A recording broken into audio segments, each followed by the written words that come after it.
السلام علیکم دوستو، امید کرتا ہوں اب سب لوگ خیریت سے اور مزے میں ہوں گے۔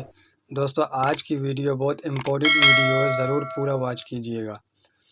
رسول اللہ صلی اللہ علیہ وسلم نے فرمایا کہ جو شخص عدس کرے اس کی نماز قبول نہیں ہوتی جب تک کہ وہ دوبارہ وضو نہ کر لے۔ حضرت موت کے ایک شخص نے پوچھا کہ عدس ہونا کیا ہے؟ آپ نے فرمایا کہ پاخانہ کے مقام سے نکلنے والی آواز والی یا بے آواز والی ہوا۔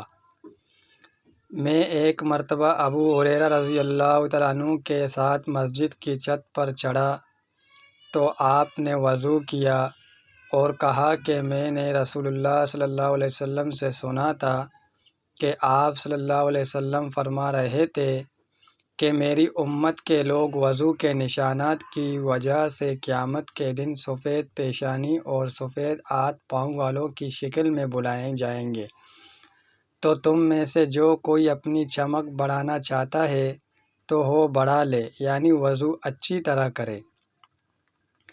انہوں نے رسول کریم صلی اللہ علیہ وسلم سے شکایت کی کہ ایک شخص جسے یہ خیال ہوتا ہے کہ نماز میں کوئی چیز یعنی ہوا نکلتی معلوم ہوئی ہے۔